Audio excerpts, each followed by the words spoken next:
everyone, and welcome to English Pod. My name is Marco. My name is Catherine, and today we've got a very special lesson for you all about time. That's right. We're going to concentrate a little bit on some specific points of grammar this time, and we're going to talk about the morning routine, what you do in the mornings. Well, let's take a look first at the word routine. This is our vocabulary preview for today. Vocabulary preview. All right, so a routine or the morning routine. What is a routine? A routine is basically your habit for a certain period of time. Mm-hmm. So, for example, your routine in the morning is what you do when you wake up. Right. Get breakfast and go to work. You can also have an evening routine. Mm-hmm. It's what you always do before you go to bed. Exactly. So everyone has a routine, what they do in the mornings, maybe what you do at night before going to bed. So that's what we're going to talk about today. That's right. You can also have an exercise routine. So basically anything with steps, 1, 2, 3, 4, 5, that you always do the same way. That's the routine. Exactly. Right. So that's what we're going to take a look at today. Why don't we jump right into our dialogue and listen to Stephanie's routine. Stephanie, did you just get to school? But you were up and about when I left the dorm this morning. That was about an hour and a half ago. This happens all the time. Why do you always take so long to get ready in the mornings? It's a skill. What can I say? I don't know why. I just have a long routine. Please explain, because it makes no sense to me. How can a girl's routine be so complicated? You get up, you shower, you get dressed, you brush your teeth, you're out the door. Half an hour tops. Jacob, you have the luxury of having a haircut that rarely needs styling. I don't. I have to set aside about an hour and a half to get ready in the mornings. Every day, I wake up and head straight for the shower. Every second day, I wash my hair. If it's a hair washing day, I frequently need to wash my hair twice because it gets really oily. Then I usually put in a conditioner and have to rinse that out too. Because my hair is so long, I seldom manage to take a shower in under 20 minutes. Afterwards, I often put on a pot of coffee and get dressed while I wait for it to brew. I take a long time to get dressed in the morning. Every now and then I remember to choose my outfit the night before, but usually I do it in the morning. In all, getting dressed takes about half an hour, at which time my hair is now semi-dry, so then I have to style my hair. From time to time, I'll put my hair up, but oftentimes I blow dry it straight. And then, because of the texture of my hair, I regularly have to flat iron it to keep it from frizzing. That's another 20 minutes or so. After that, I have my daily makeup routine. True, I hardly ever see you without your hair done and your makeup on, even when you show up to class in sweatpants. Tell me, how long does it take you to choose that outfit in the morning? Not funny. All right, we're back. So obviously she has a very complicated routine. I don't know if all girls are like this. I'm not like this, but I think a lot of girls and some guys are. Really? I don't want to be sexist here. I know some guys who take their time in the morning and are very, very particular about the way that they look. Wow. Mm-hmm. Well, yeah, I imagine everyone has their morning routine in different ways. And it was interesting to see how she described it. So why don't we take a look at language takeaway? Language takeaway. So today's language takeaway, like I said at the beginning of the podcast, is all about time. So we're going to look at some of these important time adverbs. That's right. These are called adverbs of frequency. And basically, they are telling us how we do things. If we do something all the time or if we never do something. Or everything in between. Exactly. So the first couple we have today are very, very common words. You're going to hear these a lot. The first one is frequently. Okay, frequently. So if you do something frequently, consider it to be about 75% of the time. Maybe a little bit more, almost 85% of the time. Right. So it's not always, but it's very often. So for example, I frequently forget to take my keys when I'm leaving the house, which is a very big problem. Exactly. So considering out of 7 days, maybe you forget your keys 5 days. Not so good. All right. So that's frequently. Now let's move on to another one that's actually a lot less. We talk about seldom. Well, Marco has told me that he seldom forgets his keys. That means he almost always remembers them. Right. So seldom is a negative adverb. It's saying that almost never. Okay, so if I say, for example, I seldom go to the movies. That's too bad. I like the movies. Right? Well, that means that I maybe go to the movie theater once a month. Yeah, not very often. Not seldom. very often. Seldom. All right. Now, going back to a positive adverb of frequency, we have often. You described frequently as very often. That's right. So I could also say, I often forget my keys, or it often rains in tropical places. This means this is a common thing. Exactly. So again, let's consider it to be about 70 to 80% of the time. Now, with pronunciation, some people like to pronounce often, right? They kind of leave out the strong T sound. Well, other people say often. That's right. Both forms are correct, right? Yes, they're both correct. So you're safe using either of these. Right. Okay. And our third adverb of frequency, no, our fourth. And our fourth adverb of frequency is also a positive one, and we say usually. Usually means this is something that you do pretty consistently. I usually brush my hair before I go to sleep. That means not always, but almost every day. Right. So let's consider out of 7 days, you do it 6 times. Yeah. I Okay. usually do this. Okay, so usually is, again, very, very common.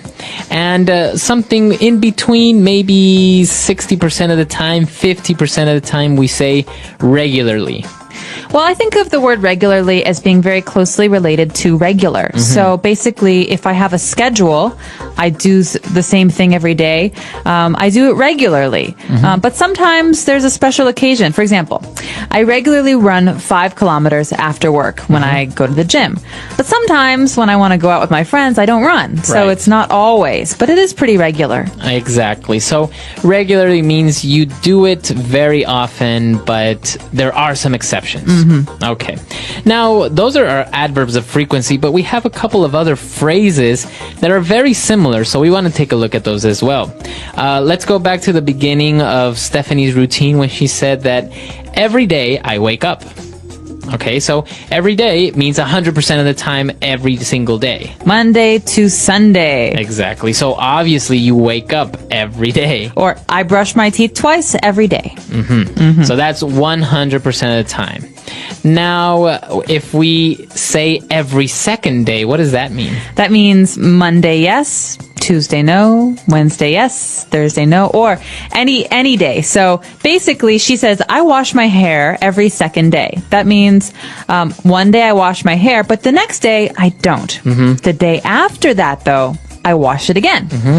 Every second day. Okay, so you can say every second day, and I think you can also say every other day, right? Every other day. So every other day or every second day. He calls his mother every other day. Very good. All right. And she also said that every now and then I remember to choose my outfit. Okay, well, this one's interesting. This is not very frequent. This is basically saying sometimes.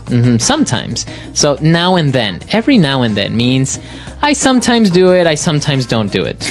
Every now and then, I really want to eat chocolate, so I buy a candy bar. Okay, so maybe you want to eat chocolate twice in a month. Yeah, not very often. Not very often. Okay.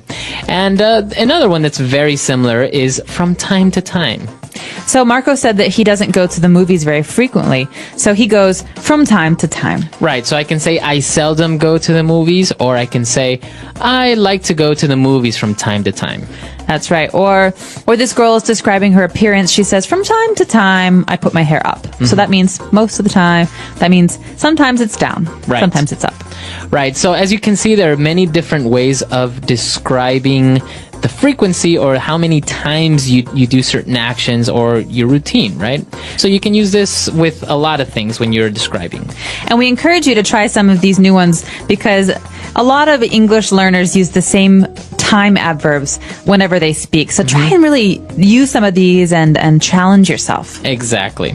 All right, so that's all we have for language takeaway. Why don't we move on now to Fluency Builder? Fluency Builder. Okay, so using some of these adverbs, I can say,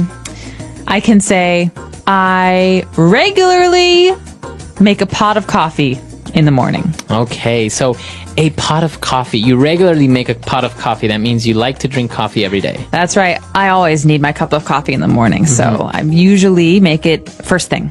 So a pot of coffee, we know what a cup of coffee is, but a pot of coffee, what is a pot? A pot is basically the container that you use when you brew coffee, when you make it. So you put the coffee beans in the machine, and instead of having a cup underneath, you have a bigger container that's a pot. You can also have a pot of tea. Exactly. It's many cups, usually 8 or 10 cups. All right. And remember that verb, to brew coffee. I think it's a very nice, kind of fancy way of saying making coffee. Brew a pot of coffee. I'm brewing some coffee. All right.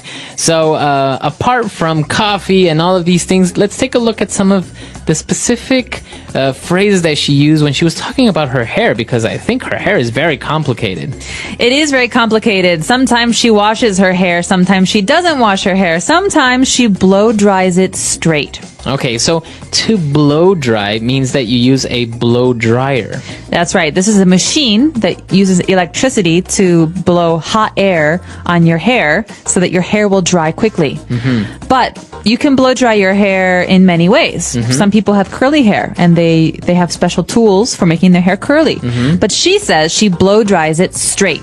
That means she makes it straight with hot air. Right, so I think the way you do this is you take the blow dryer and a brush and you brush while you blow dry, right? Yep. Awesome. Making lines. See, I know a little bit about this, even though I don't have long enough hair for this. No, I guess, well, maybe you are secretly one of those guys who has a routine like this woman. I don't think I can take this much time in the shower and brushing my hair. But moving on, actually, I also know this next phrase, to flat iron your hair. Okay, so flat iron is a noun and a verb. So I use a flat iron or I can flat iron my hair. This is a tool that we use that's very, very hot. Think of an iron. It's very, very hot, and it basically presses my hair and makes it very, very, very thin and flat and straight. Right. So I think people that have straight hair don't need to really flat iron their hair. Nah, but if you have very curly hair, then you need it.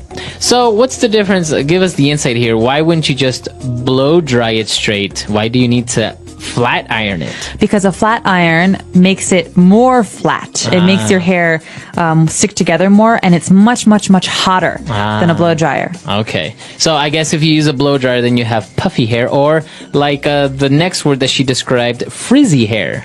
Okay, so the adjective to describe this kind of hair is frizzy. For example, when it's very rainy, my hair is frizzy. That means that it sticks out. It's very thick and not straight. Okay.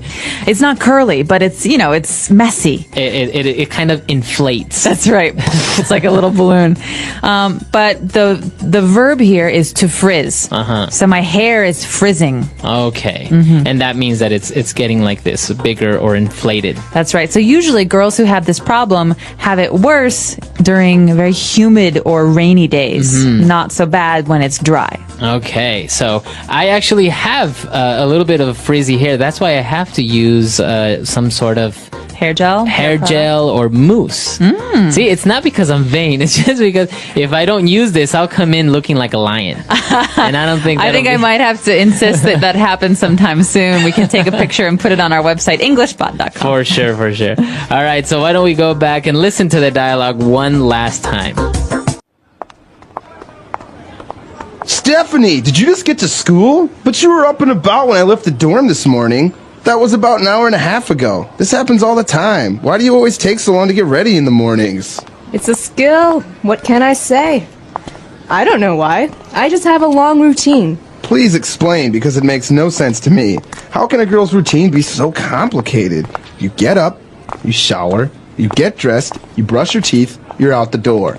Half an hour tops. Jacob, you have the luxury of having a haircut that rarely needs styling. I don't. I have to set aside about an hour and a half to get ready in the mornings. Every day, I wake up and head straight for the shower. Every second day, I wash my hair. If it's a hair washing day, I frequently need to wash my hair twice because it gets really oily. Then I usually put in a conditioner and have to rinse that out too. Because my hair is so long, I seldom manage to take a shower in under 20 minutes. Afterwards, I often put on a pot of coffee and get dressed while I wait for it to brew. I take a long time to get dressed in the morning. Every now and then I remember to choose my outfit the night before, but usually I do it in the morning. In all, getting dressed takes about half an hour, at which time my hair is now semi-dry, so then I have to style my hair.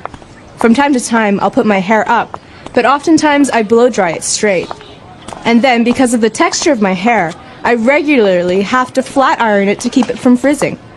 That's another 20 minutes or so. After that, I have my daily makeup routine. True, I hardly ever see you without your hair done and your makeup on, even when you show up to class in sweatpants. Tell me, how long does it take you to choose that outfit in the morning? Not funny. All right, so actually talking about morning routines, and we've given you so many tools, I think it would be a great idea if our users came to our site, englishpod.com, and posted a part of their morning routine, trying to use as many adverbs of frequency as possible. That's a great suggestion. And to get you all started, I could give you a little bit of my routine. All right, let's hear it.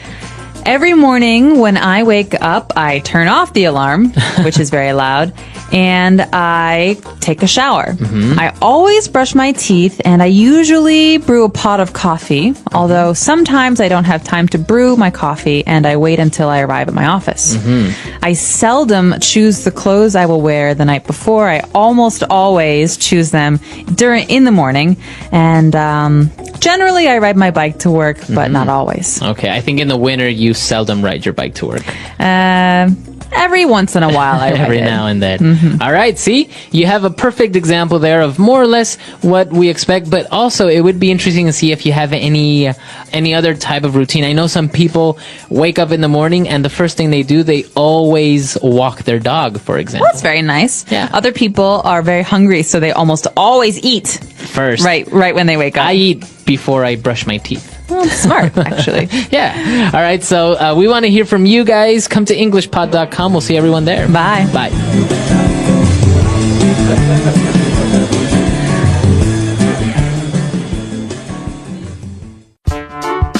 The English Pod Audio Review. Listen to the meaning, then say the vocabulary word. Out of bed and beginning to move around. Up and about. To keep time for a particular purpose. Set aside. Often. Frequently. Almost never. Seldom. Whenever. At which time. Once in a while. From time to time. Frequently. Oftentimes. Cosmetics applied to improve your appearance. Makeup. A set of clothes. Outfit. Let's try that faster. Often. Frequently. Out of bed and beginning to move around. Up and about. Cosmetics applied to improve your appearance. Makeup. Frequently. Oftentimes. Almost never. Seldom. Once in a while. From time to time. A set of clothes. Outfit. To keep time for a particular purpose. Set aside. Whenever. At which time. Now say the word and hear it in a sentence. Up and about.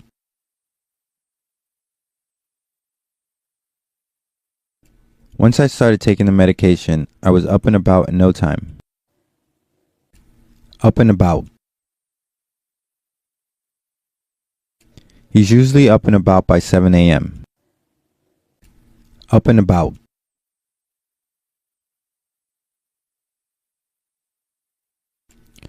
Everyone else in the house is usually already up and about by the time I wake up.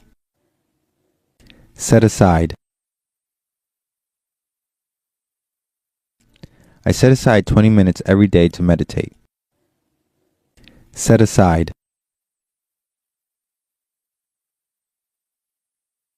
You really need to set aside some time this week to work on your final project.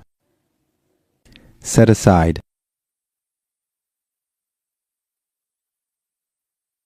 I set aside food for the next day's lunch and then ate the rest for dinner. Frequently. She frequently visits her grandfather on the weekends. Frequently.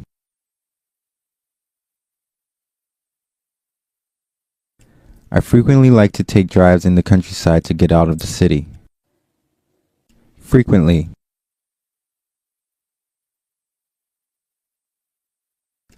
I eat the fish, but not frequently, maybe once or twice a month. Seldom. He seldom speaks about his family. Seldom. My roommate is always in her room. She seldom comes out. Seldom.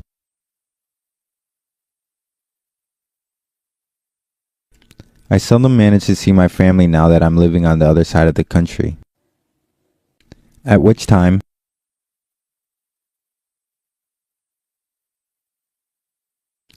I walked in the room, at which time my dog leaped up and gave me a huge kiss. At which time,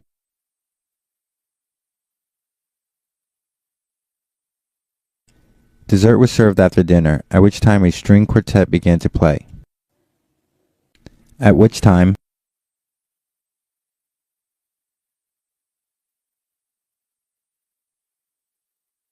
he found a dead end, so he turned around and started to walk back down the alleyway, at which time several gang members turned the corner and stopped in front of him. Hello, everyone, and welcome to English Pod. My name is Marco. I'm Amira. Hey, Amira, how are you today? I'm doing great. What about you? I'm doing pretty good. I'm excited about this lesson that you have for us today. Yes, it's actually a very, very useful lesson. It's about someone asking his boss for an assistant. Oh, okay, an assistant. What's an Yes. assistant? Well, it's someone who helps you with your work around the office. Okay, great. So let's listen to this dialogue, and when we come back, we'll take a look at all the interesting and useful vocabulary that you'll find.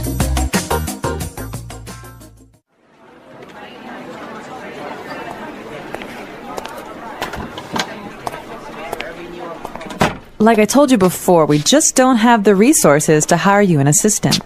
I understand that, but the fact is, we're understaffed. The timing is just not right. The economy's bad, and it's too risky to take on new staff.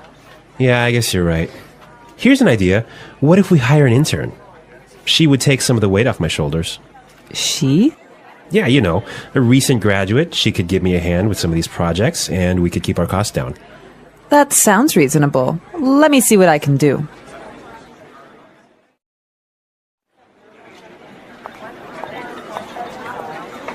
Tony, I'd like to introduce you to your new assistant. Okay, great. Let's meet her. Hi, I'm Adam.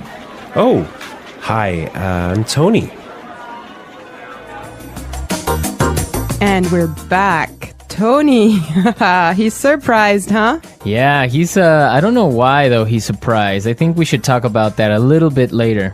Yes, for now, let's look at some interesting vocabulary and phrases here. Marco, I know you've chosen one for us. Yeah, the first one that I want to take a look at is resources. Resources. Resources. Resources. And that means, in this text, basically money. Right. So the office doesn't have enough money. Okay. I've chosen another interesting word for you, and that's understaffed. Understaffed. Understaffed. Understaffed. Now, understaffed means that they don't have enough people working there. They don't have enough workers. Right. They don't have enough employees. Perfect. Okay. The next one is timing is just not right. The timing is just not right. The timing is just not right. The timing is just not right.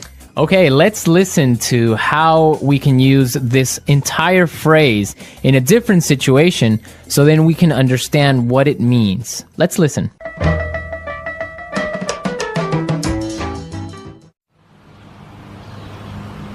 I was going to sell my house, but the timing is just not right.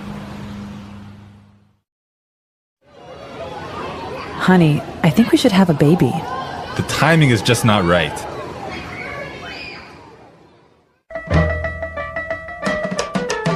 Okay, great. I guess that makes it clear.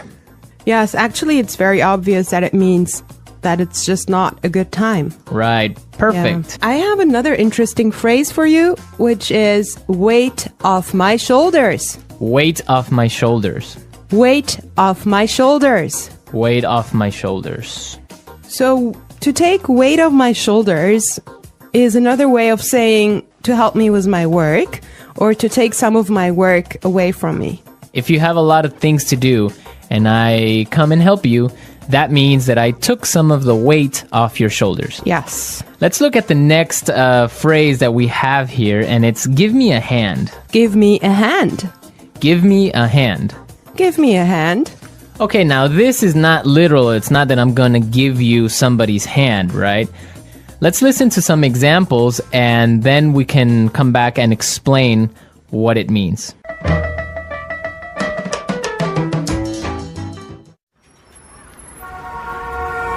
Can you give me a hand with these boxes?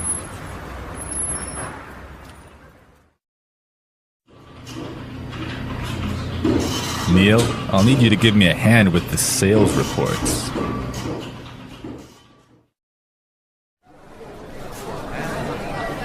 Here, let me give you a hand with your suitcase.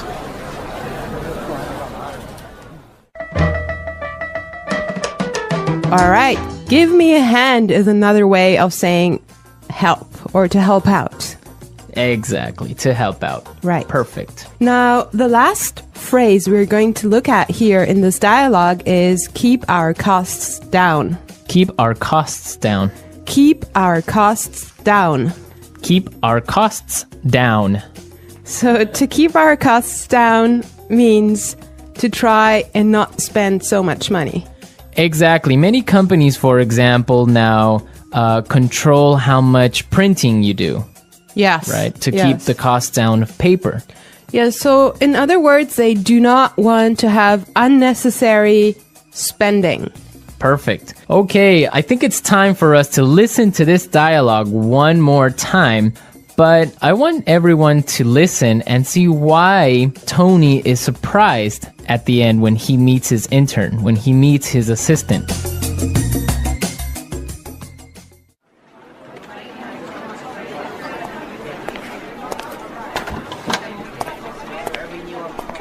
Like I told you before, we just don't have the resources to hire you an assistant. I understand that, but the fact is, we're understaffed. The timing is just not right. The economy's bad, and it's too risky to take on new staff. Yeah, I guess you're right. Here's an idea. What if we hire an intern? She would take some of the weight off my shoulders. She?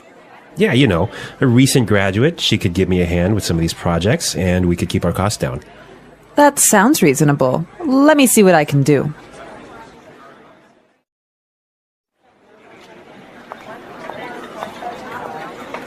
Tony, I'd like to introduce you to your new assistant.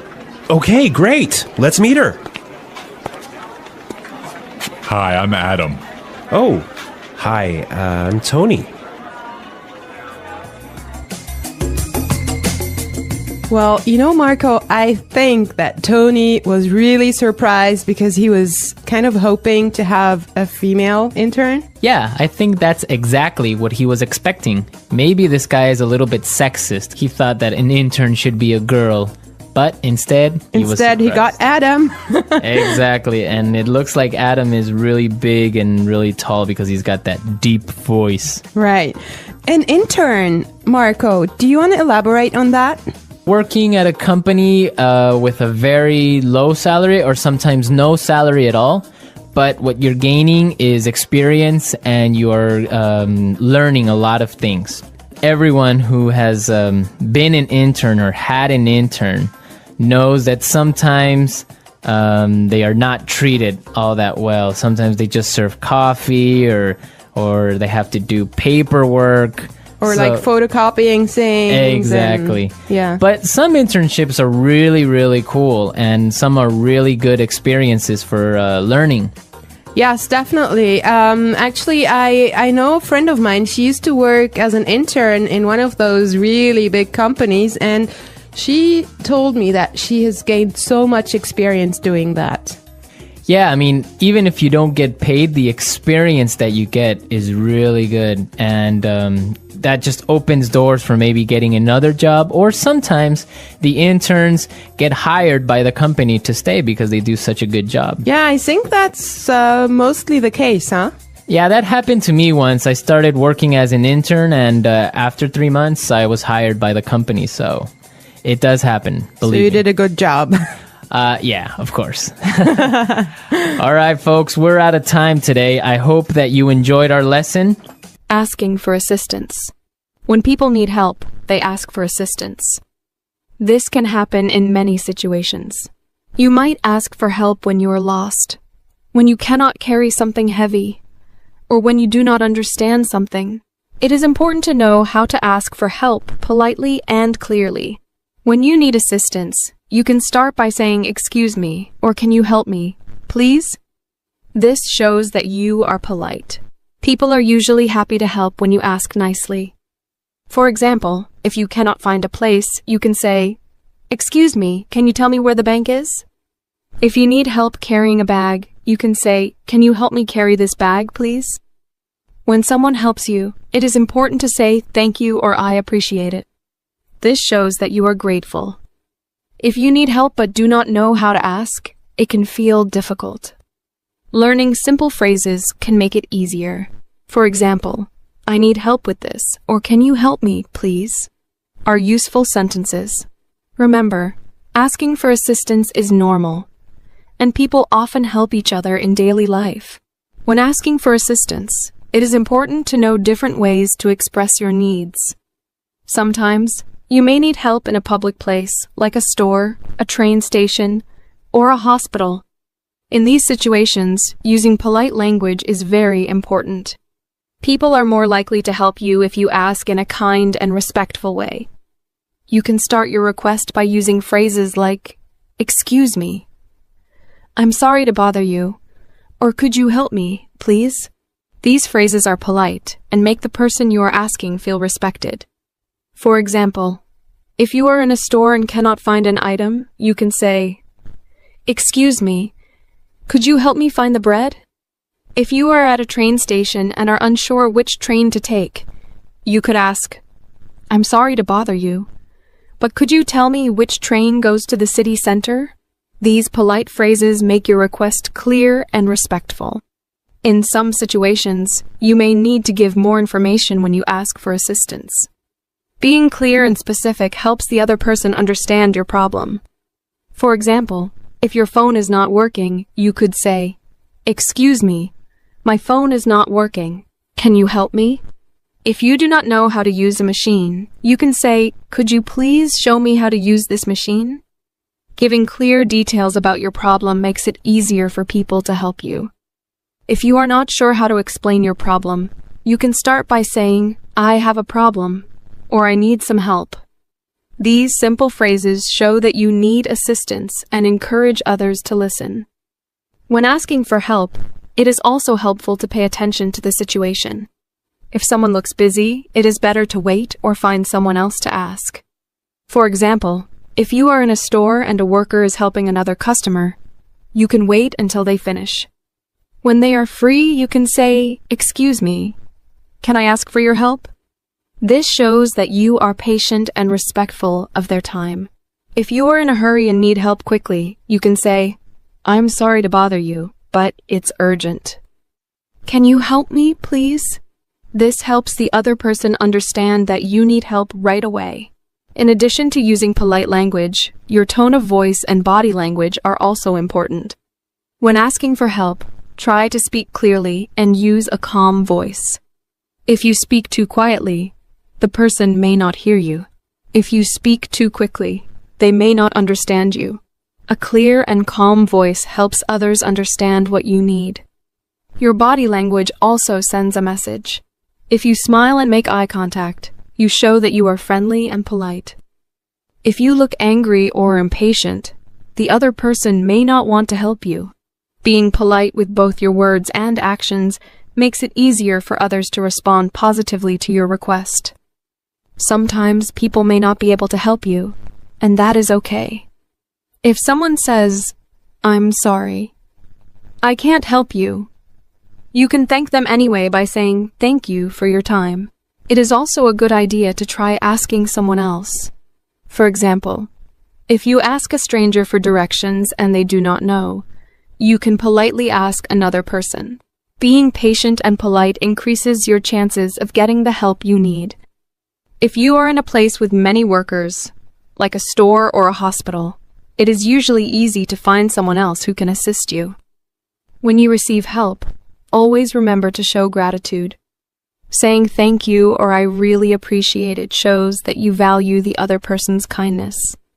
If someone gives you detailed help, you can say, "Thank you so much for your help," or "I really appreciate your assistance." If the help was quick but useful, you can simply say, "Thanks a lot." Being thankful encourages people to continue helping others. It also leaves a good impression and shows that you are polite and respectful. Asking for assistance is a useful skill in daily life. Whether you need help finding a location, understanding instructions, or solving a problem, knowing how to ask politely and clearly makes communication easier. It also helps you build better relationships with people around you. By using polite phrases, giving clear details, being patient, and showing gratitude, you can ask for assistance in a respectful and effective way. When asking for assistance, it is important to understand that different situations may require different ways of requesting help. In everyday life, you might need help in various places, such as a supermarket, a bus stop, a school, or even on the street. Knowing how to ask for assistance in different situations makes you feel more confident and helps you communicate effectively. It is also important to recognize that the way you ask for help may change depending on who you are speaking to. For example, when asking a stranger for help, you may want to be more formal and polite. When asking a friend or family member, you can be more casual and relaxed. Understanding these differences will help you navigate different social situations more easily. When you ask for help from someone you do not know, it is best to use formal and polite language. Starting with phrases like, "Excuse me, I'm sorry to bother you," or "Could you help me, please?" shows respect and makes the person more willing to assist you. For instance, if you are in a supermarket and cannot find a product, you could ask an employee, "Excuse me, could you please tell me where the milk is?" If you are lost in a new city, you might stop someone on the street and say, "I'm sorry to bother you, but could you help me find the train station?" These polite expressions make your request sound kind and respectful, which increases the chances that the other person will be happy to help. When you are asking for help from someone you know, you can use more casual and simple phrases. For example, if you are at home and need help moving a heavy box, you can say to a family member, "Hey, can you help me with this box?" If you are working on homework and have a question, you might ask a friend, "Can you explain this to me?" In these familiar situations, it is not always necessary to be very formal, but it is still important to be polite. Adding words like please and thanks makes your request friendlier and shows that you appreciate their help. For example, you could say, "Can you help me with this, please?" Or after receiving help, "Thanks a lot for your help." Sometimes, you may need to ask for help in situations where people are very busy, such as in a hospital, at a busy store, or in a crowded place. In these cases, it is especially important to be clear and direct while still being polite. If you are in a hospital and need help finding a doctor's office, you could say to a staff member, "Excuse me, I need to find Dr. Smith's office. Can you help me, please?" If you are at a busy restaurant and need assistance, you could say to a waiter, "I'm sorry to bother you, but could I get some water, please?" Being clear and polite helps the other person understand your needs quickly, even when they are busy. In some situations, you might need to ask for help in an emergency. When there is an emergency, it is important to speak clearly and quickly so that others understand the seriousness of the situation. For example, if someone is hurt, you can say, "Help." Someone is injured. Please call an ambulance. If you see a fire, you might say, "There's a fire. Please call the fire department." In emergencies, people understand that you must speak directly and urgently, so it is okay to be less formal. However, it is still helpful to speak clearly and loudly so that others understand and respond quickly. When you ask for assistance, it is also helpful to use gestures or body language to make your request clearer. For example, if you are asking for directions, you might point to a map or a street to show where you want to go. If you need help lifting something heavy, you could gesture toward the object to show what you need help with. Using gestures along with clear language can make your request easier to understand, especially if the other person does not speak your language well. In many cases, body language can make communication smoother and help the other person understand your needs more quickly. Another important part of asking for assistance is being patient and understanding. Sometimes, the person you ask may not be able to help you immediately. For example, if you ask for help in a store and the worker is busy, they might say, "I'll be with you in a moment." In these cases, it is important to wait politely until they are available. If someone cannot help you at all, you could try asking someone else. For instance, if you ask a stranger for directions and they do not know, you can thank them and ask another person. Being patient and polite makes it easier to get the help you need and leaves a good impression on others. It is also useful to know how to respond when someone offers you assistance without being asked. Sometimes, people notice when you need help and offer it before you ask. For example, if you are struggling to carry a heavy bag, someone might say, "Do you need help with that?" In this situation, you can respond politely by saying, "Yes, please." "Thank you." If you do not need help, you can say, "Thank you, but I'm okay." Being polite when accepting or refusing help shows that you appreciate the other person's kindness.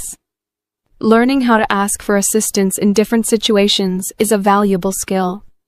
Whether you are asking for help from a stranger, a friend, or in an emergency, using polite and clear language makes your communication more effective. By practicing different ways to ask for help, you will feel more confident when you need assistance. Remember to be polite, use clear language, and show gratitude when someone helps you. These small actions make a big difference in everyday communication and help you build positive relationships with the people around you. When learning to ask for assistance, it is also important to understand how cultural differences can affect the way people give and receive help. In some cultures, people are very open to offering assistance, even without being asked. For example, if you look confused or lost, someone might approach you and say, "Do you need help?" In other cultures, people may wait until you ask for help directly.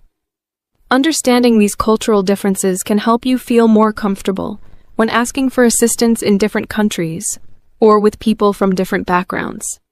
If you are unsure how to ask, starting with polite and clear phrases like "excuse me" or "could you help me, please," is always a good choice, no matter where you are. Another important skill when asking for assistance is knowing how to ask follow-up questions. Sometimes, when someone gives you help, their answer may not be completely clear to you. In these situations, it is useful to ask additional questions to get more information. For example, if you ask for directions and someone says, "Go straight and turn left," but you are still unsure, you could ask, "How far should I go straight?" Or is it the first left or the second left? Being able to ask follow-up questions helps you get the help you need more effectively. You can also use phrases like, "Could you explain that again, please?" Or "I'm sorry, I didn't understand. Could you repeat that?" These phrases show that you are listening carefully and want to understand clearly. When asking for assistance, it is also helpful to recognize when to offer help in return. Communication is a two-way process, and just as you may need help sometimes, others may need your help as well. If someone helps you, there may be opportunities for you to assist them later. For example, if a coworker helps you understand a task, you could offer to help them with something else in the future by saying, "Thank you for your help. Let me know if you ever need anything." Offering help in return shows kindness and builds positive relationships with others. Even if you cannot directly repay someone, a sincere thank you so much for your help shows that you value their time and effort.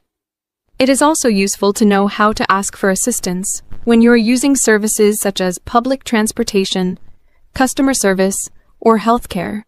In these settings, you may need to ask for help with specific problems. For instance, at a train station, you could ask, "Could you help me find the right platform, please?" When speaking to customer service, you might say, "I have a problem with my order. Could you assist me?" In a doctor's office, you could ask, "Could you help me understand these instructions?" Using specific language helps people in these roles understand your problem quickly and find a solution. Additionally, being patient and respectful with service workers is especially important, as they often assist many people throughout the day. Sometimes, you may need to ask for assistance in a professional or formal setting, such as at work or school. In these environments, it is best to use polite, clear, and professional language.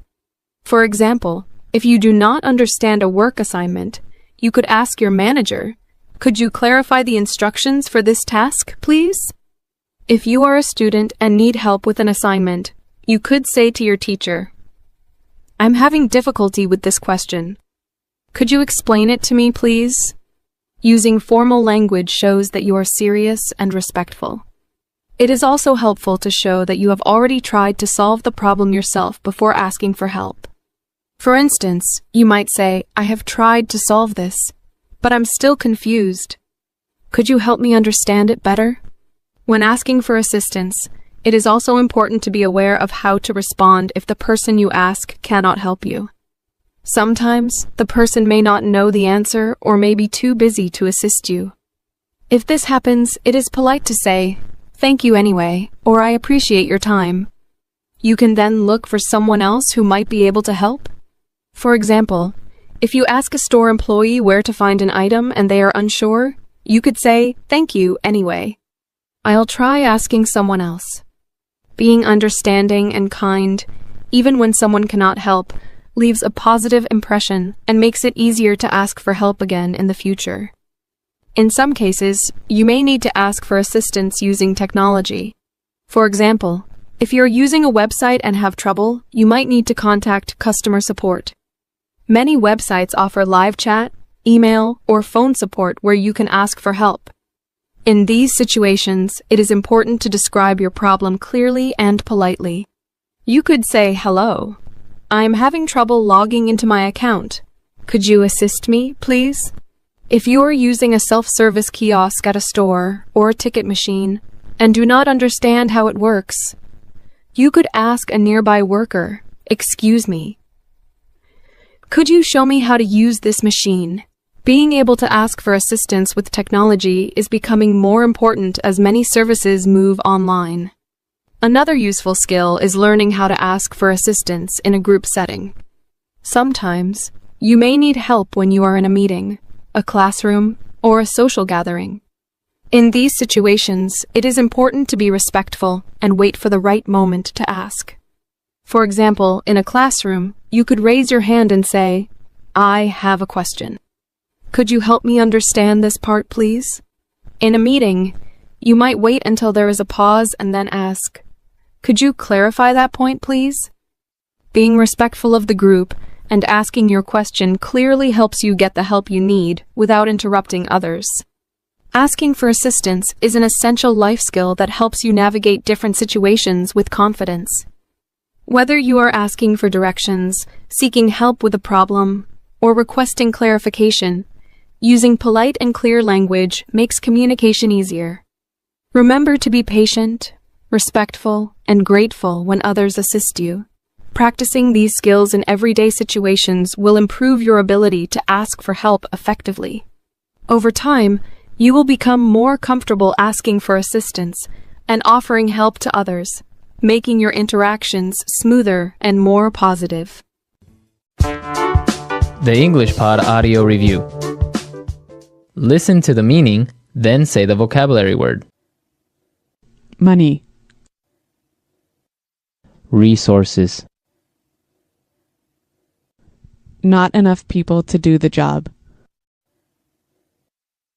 Understaffed. It's not a good time now. The timing is just not right. Remove pressure or stress. Weight off my shoulders.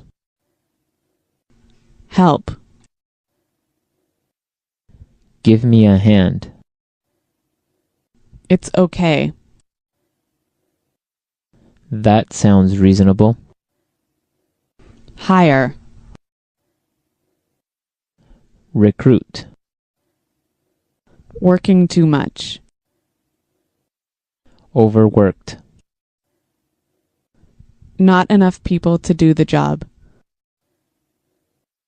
Short-staffed. Reduce spending. Cut costs. Having too many employees. Overstaffed. Let's try that faster. Working too much. Overworked. Remove pressure or stress. Weight off my shoulders. Having too many employees. Overstaffed. Reduce spending. Cut costs. Hire. Recruit.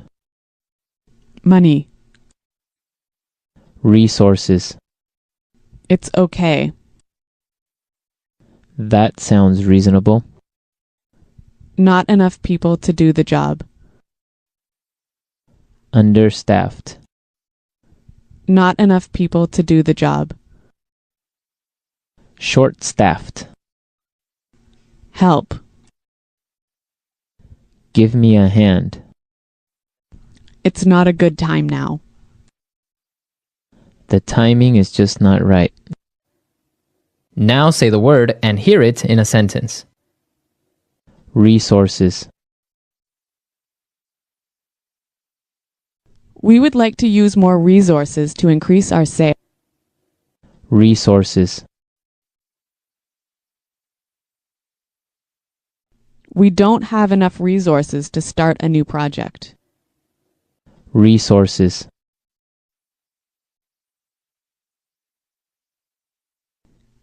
Intel has a lot of resources for research and development. Understaffed.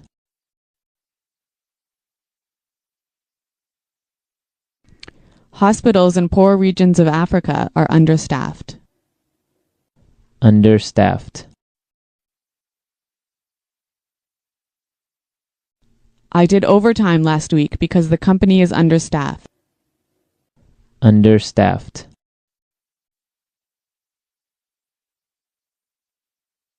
The factory is producing less than usual because it's understaffed. The timing is just not right. The timing is just not right. The timing is just not right for us to have a baby. The timing is just not right. I want to buy a car, but the timing is just not right. Weight off my shoulders.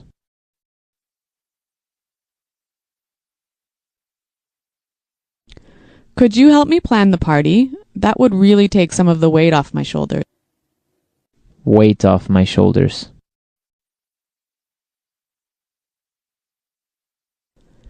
Finishing that project was a big weight off my shoulders. Weight off my shoulders. Winning the lottery took a great weight off my shoulders. Give me a hand. Can you give me a hand with these boxes? Give me a hand. Neil, I'll need you to give me a hand with the sales report. Give me a hand. Here, let me give you a hand with your suitcase.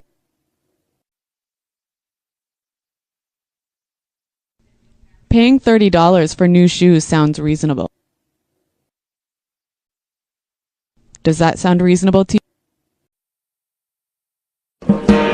Hello everyone and welcome to English Pod. My name is Marco. My name is Catherine, and if you've been following along with us recently, you'll know that we have a series about interviewing in English. And so today we have the very last episode of that series. That's right. Today is the last part of our interview series, and we're basically just saying goodbye and doing some other things when you're leaving an interview. It's very important the things that you say.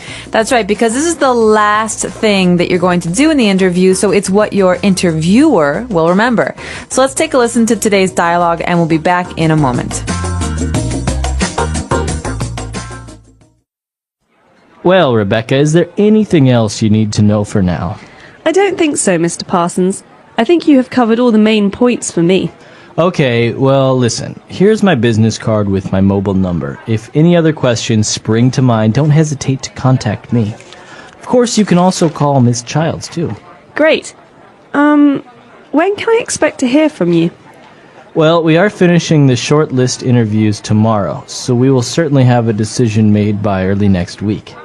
Miss Childs will call you to discuss more on Monday or Tuesday. How does that sound? That sounds perfect. Thank you very much for taking the time to speak to me, Mr. Parsons. The pleasure's all mine, Rebecca.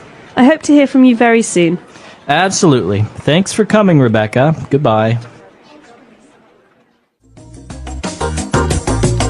All right, great. So really good things from Rebecca. She said some very interesting things, key things there. So why don't we take a look at those on Language Takeaway. Language takeaway. At the beginning of the end of the interview, Rebecca says, listen, I think you have covered all the main points for me. So this is after Mr. Parsons asks her if she has questions.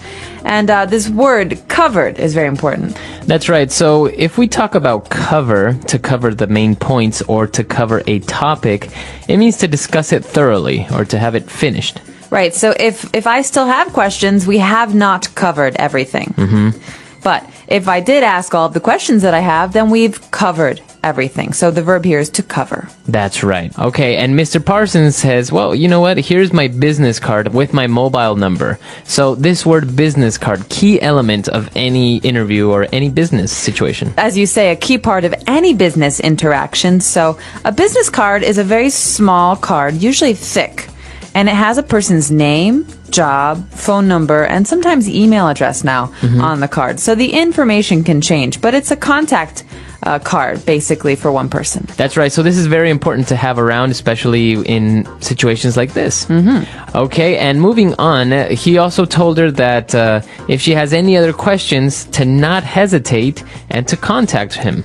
This is a very common phrase. Don't hesitate to contact me, or don't hesitate to ask. That's right. So to hesitate means to be nervous about something or to maybe not do it because you're uncomfortable. So, you know, Marco, I want to ask you something, but I'm not sure if I want to ask you. Maybe you'll be angry or...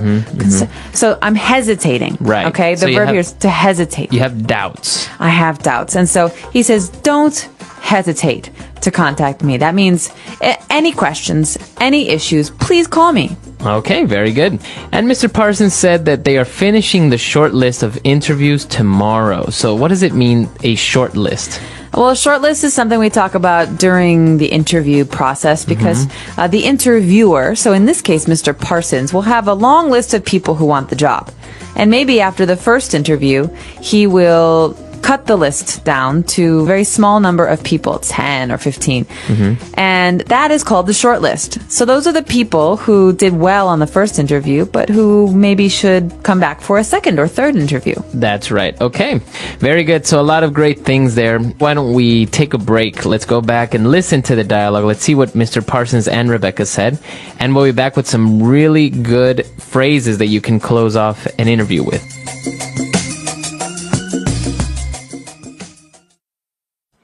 Well, Rebecca, is there anything else you need to know for now? I I don't think so, Mr. Parsons. I think you have covered all the main points for me.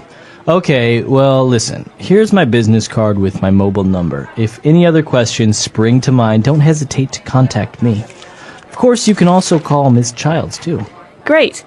When can I expect to hear from you? Well, we are finishing the short list interviews tomorrow, so we will certainly have a decision made by early next week. Miss Childs will call you to discuss more on Monday or Tuesday. How does that sound? That sounds perfect. Thank you very much for taking the time to speak to me, Mr. Parsons. The pleasure is all mine, Rebecca. I hope to hear from you very soon. Absolutely. Thanks for coming, Rebecca. Goodbye.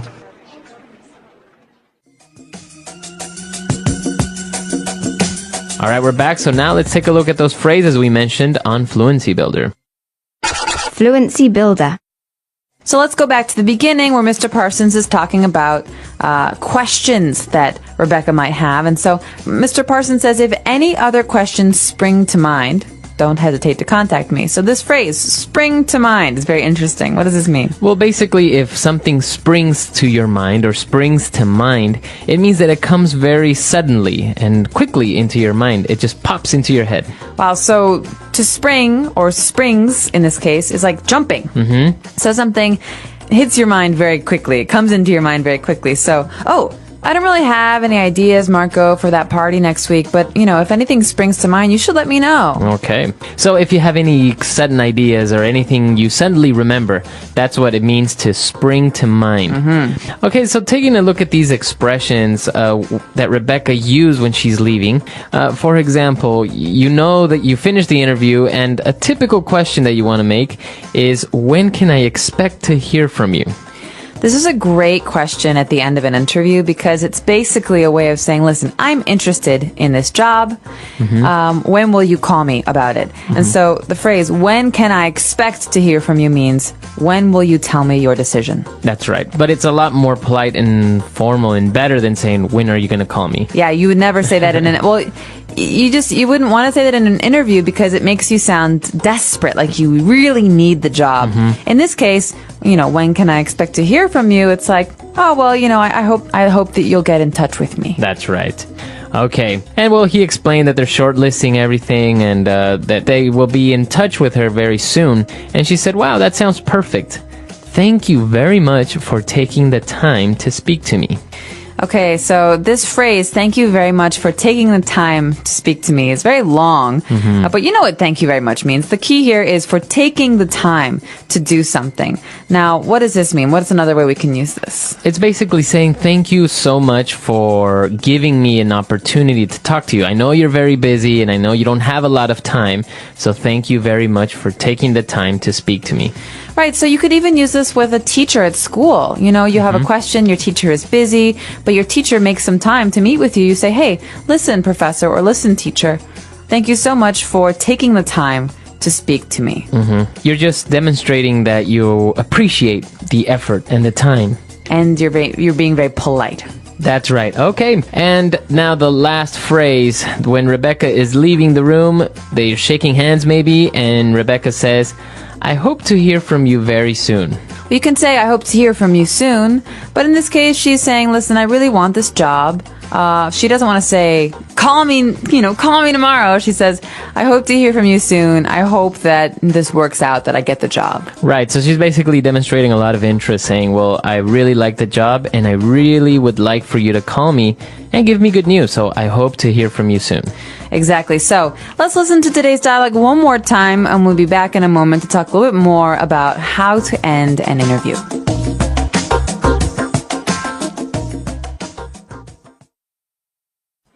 Well, Rebecca, is there anything else you need to know for now? I don't think so, Mr. Parsons. I think you have covered all the main points for me. Okay, well, listen. Here's my business card with my mobile number. If any other questions spring to mind, don't hesitate to contact me. Of course, you can also call Miss Childs, too. Great. When can I expect to hear from you? Well, we are finishing the short list interviews tomorrow, so we will certainly have a decision made by early next week. Miss Childs will call you to discuss more on Monday or Tuesday. How does that sound? That sounds perfect. Thank you very much for taking the time to speak to me, Mr. Parsons. The pleasure is all mine, Rebecca. I hope to hear from you very soon. Absolutely. Thanks for coming, Rebecca. Goodbye. So this is a great way of ending an interview. Rebecca did a really good job. And I think there are a couple of suggestions or tips that you would like to give our users. Yeah, well, one of them is don't, at the end of the interview, ask the person if you have the job. They'll say, we will be in touch, or thank you so much for coming in. But if they don't say, we would really like to have you join this company, then you probably shouldn't ask. You should say, when can I expect to hear from you? That's more polite. Because I think a lot of times if you didn't get the job, it makes the interviewer feel very uncomfortable. But also it's just a polite thing to do. So be careful with that. And I've also been told from people in business that if you do receive a job offer, don't accept right away. Say, I will think about it and I'll get back in touch with you. Oh, okay. Kind of like a strategy maybe to better negotiate the terms and conditions. Exactly. So you want to take that information, you want to go home, you want to think about it, talk about it with your wife or your husband and decide, is this something I want? And then you can contact the employer. Right. Yeah, I think that's a very good idea. And also, I think it's not a wise thing to call or contact the employer asking if you've got the job or asking if they have any news yet, because I think that can be a little bit annoying. But if they say, we will be in touch on Tuesday, and it's a week later and they never got back to you, send a follow-up. Of course. A follow-up is an email or a letter or even a phone call where you say, listen, I'm really glad I got to meet you today. I hope that we have the opportunity to work together in the future. Please be in touch. Sincerely, and then your name. Kind of like a reminder. It's a reminder, like, I want the job. Here's my information. Let's do this. Or at least if I didn't get the job, let me know that I didn't get it. Yeah, exactly. All right, so a lot of great advice here, great things coming, and we'll be back again with another series. We're going to have a presentation series, so be sure to keep an eye out for that. And if you have any other questions or comments, we're always at englishpod.com where you can find us. We'll see you there. Bye, guys. Bye.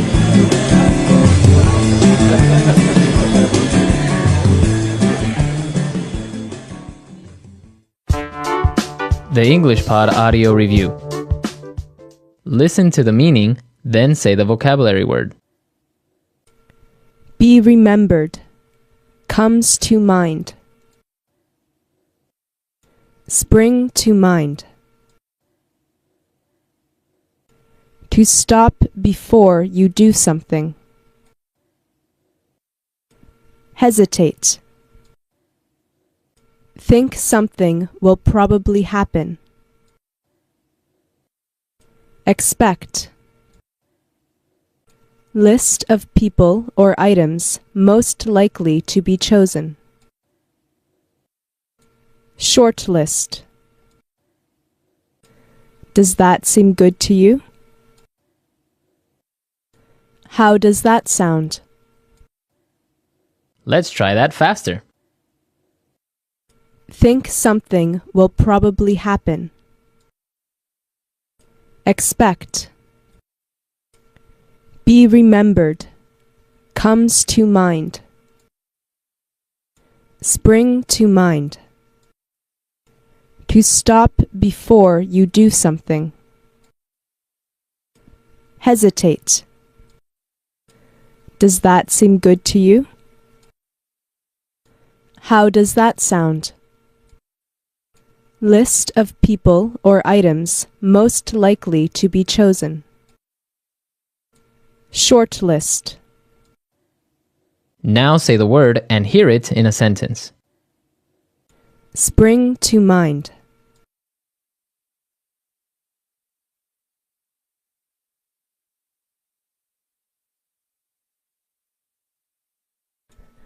I'd love to help you with an idea for the ad campaign, but nothing springs to mind. Spring to mind.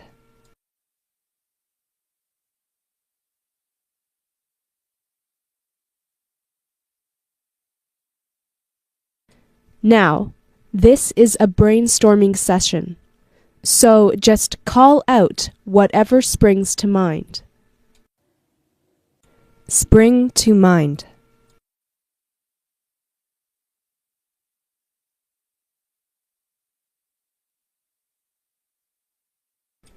If any further comments or suggestions spring to mind, please do give me a call. Hesitate.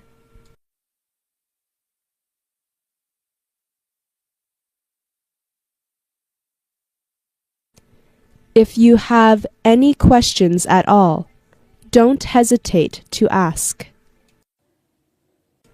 Hesitate.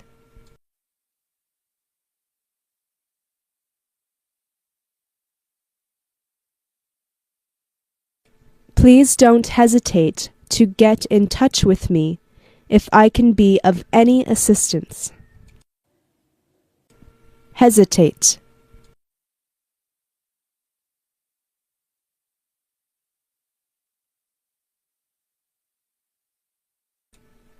George was about to say something else, but he hesitated, and the opportunity passed. Expect.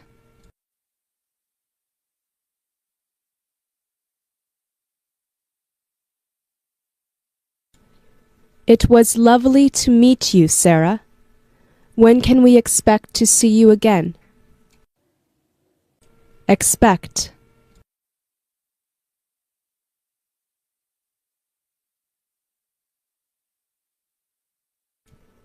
John, can I expect to see the finished report by Friday? Expect.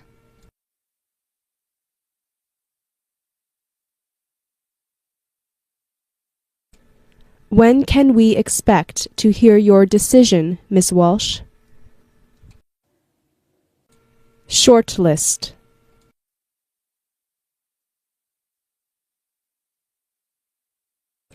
We've shortlisted 3 candidates for the position. Shortlist.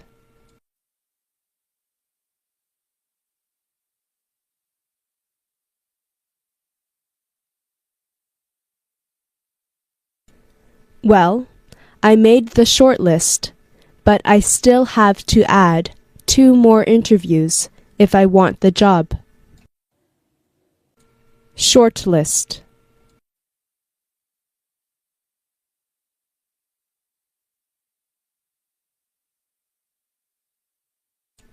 The Russian dancer was shortlisted for the role, but in the end, they chose someone else.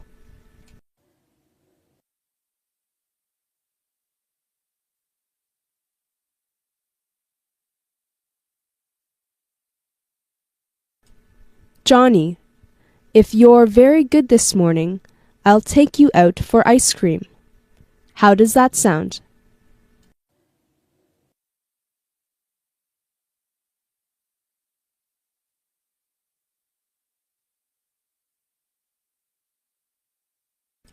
Let's go over the Anderson account first, then move on to the Jones account. How does that sound?